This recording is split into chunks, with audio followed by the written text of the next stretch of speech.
We're at the T3 PRSA conference in New York, and my guest today is George Wright with Blendtec. Welcome back to the video. Hey, thanks, Doug. It's been a little while. Great. Now, George is the mastermind behind the Will It Blend campaign for Blendtec. We've had him on before, and this is the most successful viral video campaign in history, and we'll link to a couple of the items. But, George, what's the update? Now that it's becoming more of a mature campaign, what can you tell our viewers about what that's about and how you have to adjust when that happens? Well, it still continues to be an amazing campaign. The results come in, and there are people that discover it brand new for the first time every day.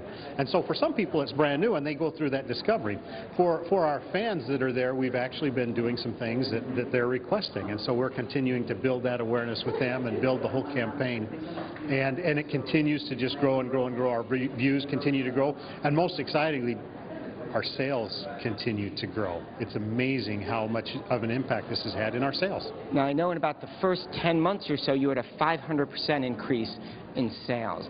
Are you able to maintain that kind of path? And obviously, it's at a much higher level as a baseline when you're trying to keep that kind of growth path. Right. Growth is hard because it has to be sustainable. And so to sustain that rapid of a growth is very, very difficult. Right now, our numbers are looking like we're up to about 700%. It continues to build, it continues to grow.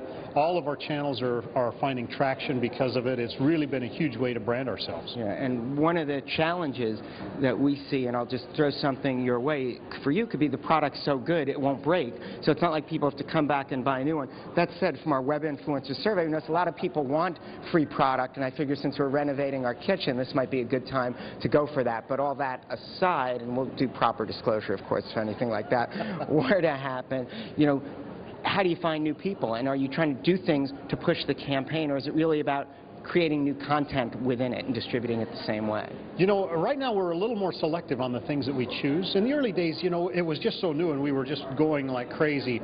Now, we really want to maintain our viewership. We love our subscribers. We want to make sure that we provide them with the best content.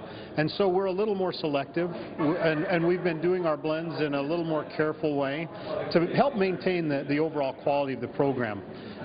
Another fun thing, Doug, is we've had a lot of people want to come and do blends they wanted us to do blends for them. Nike, for example, was in our facility just a week or so ago and has done some nice work on a new blend of a shoe, and so we actually worked with them to do that. And so we're finding that some of the traditional sponsors, advertisers, are now taking a look at us literally as a content. Which is incredible. A marketing department that becomes a profit center, everybody's big dream. And one area, and I'd like to close with this area, you're clearly an expert on web video and some of the different channels for web video and what's working and some of the differences. I know you've been on Rever as a site, YouTube. What are some of the other sites you use, and how should people factor that into their marketing decision making? Keep it simple on this. Find out where your customers are. Find out who you want to touch, and that's where you need to go find them. And it could be different. One of the things that may be surprising to most, one of our most successful Will It Blends was actually not one of our most viewed videos. When I talk about successful, I mean successful in terms of selling product. We actually worked with a company that makes scrapbooking equipment. It's called Cricut. We did a blend for them. It put us right in front of our target demographic audience. It was fantastic. It moved a lot of product. And so I don't know that there's really a secret place to go. It's not like a secret fishing hole you want to find. What you want to do is find out where are your customers, where do they accumulate on the web, and target that and find it and interact with them there. Great. Well, thanks so much for being back with the video blog. You bet. Thanks, Doug. Great. Enjoy New York. Yeah.